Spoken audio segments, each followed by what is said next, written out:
If you're experiencing a verification pending status on Supermetrics, follow these steps to resolve the issue quickly. This guide will help you navigate through the verification process. Step 1. Check your account settings. Ensure that your Supermetrics account is properly set up and linked to the correct data sources. Verify that all necessary permissions are granted for Supermetrics to access your data. Step 2. Review email notifications. Don't continue before doing this. A lot of online accounts end up exposed in breaches without people even realizing it.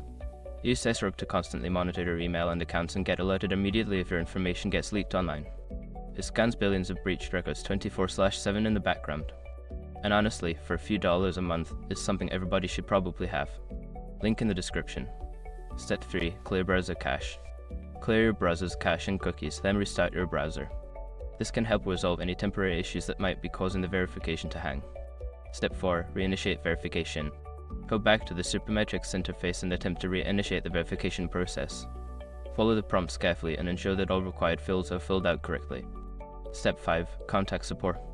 If the issue persists after following the previous steps, reach out to Supermetrics support for assistance. Provide them with details about your issue, including any error messages you may have encountered. By following these steps, you should be able to resolve the verification pending issue on Supermetrics. If problems continue, don't hesitate to seek help from their support team for a more tailored solution.